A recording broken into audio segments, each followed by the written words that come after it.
بھائیو، آپ صلی اللہ علیہ وسلم کی وفات کے 50 سال کے بعد 60 ہجری میں حضرت امیر معاویہ رضی اللہ تعالیٰ عنہ فوت ہوئے، اور جاتے جاتے انہوں نے اپنی زندگی میں ہی مرنے سے 4 سال پہلے ہی اپنے بیٹے یزید کے لیے بیعت لینا شروع کر دی۔ صحیح بخاری میں آتا ہے کہ صحابہ کرام سخت خلاف تھے کہ آپ یہ کیا کرنے جا رہے ہیں، امت کو کس ڈگر پہ چلا کر جا رہے ہیں، لیکن تلوار کے زور پر اپنے بیٹے کی بیعت لی۔ صحیح بخاری میں موجود ہے۔ یہ کہتے ہیں جی بیعت کر لی تھی، گن پوائنٹ پہ بیعت کی، تو بیعت تو دل ہی ماننے کا نام ہے۔ اور میں حضرت عمر کا فتویٰ بھی اینڈ پہ بتاؤں گا صحیح بخاری سے کہ جو تلوار کے زور پر بیعت ہو اس کو حضرت عمر کہتے ہیں یہ بیعت ہی نہیں ہے۔ تو صحابہ کرام نے مخالفت کی، لیکن وہ جو معاملہ ہونا تھا وہ ہوا۔ وہ میں نے مسئلہ نمبر 101 میں ڈیٹیل کے ساتھ بیان کیا۔ آج ٹاپک کو میں چھیڑوں گا نہیں کیونکہ آلریڈی میں اس کو ایڈریس کر چکا ہوں۔ بہرحال اس حوالے سے صحیح بخاری میں انٹرنیشنل نمبرنگ کے مطابق 120 نمبر حدیث ہے۔ حضرت ابو ہریرہ کہتے ہیں میں نے حضور صلی اللہ علیہ وسلم سے 2 پیالے لیے، ایک میں نے تمہارے سامنے ظاہر کر دیا، یعنی یہ جو شریعت کا علم ہے، حدیثیں میں نے بیان کر دی، اور دوسرا پیالہ ایسا ہے اگر میں تمہیں بتاؤں تو تم میری شہرت کاٹ دو۔ ایسی باتیں مجھے حضور نے بتائی ہیں۔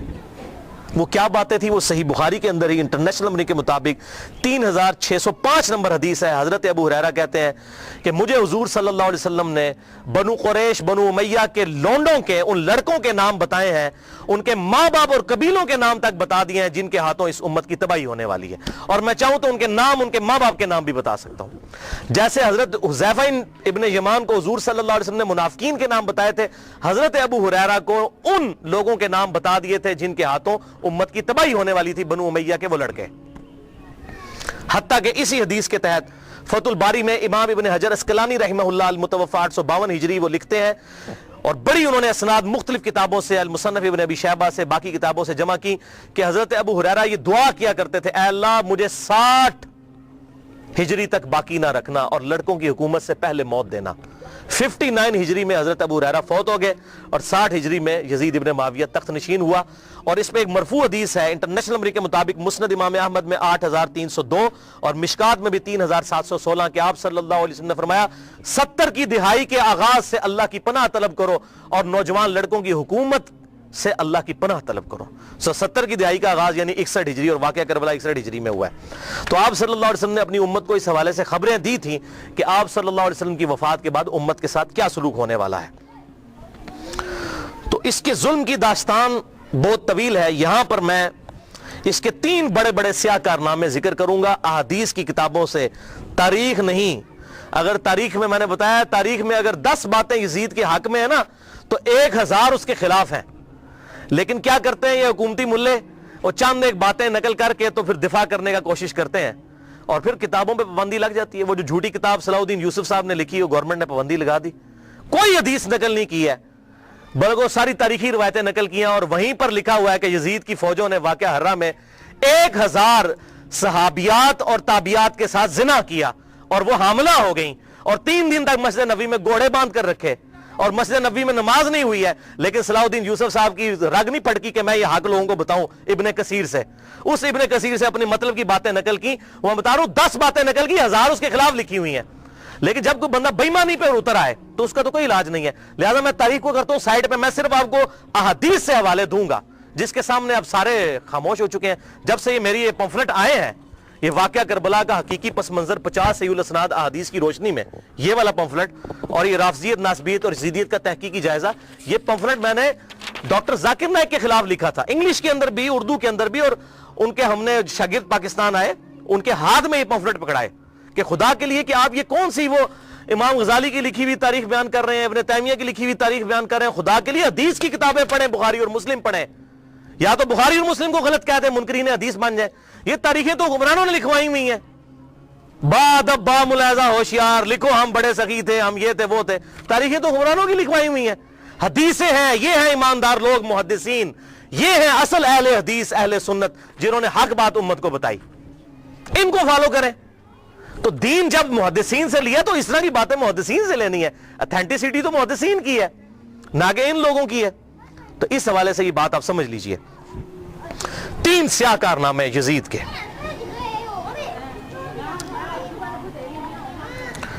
پہلا سیاہ کارنامہ 61 ہجری میں آپ صلی اللہ علیہ وسلم کی وفات کے بعد 50 سال کے بعد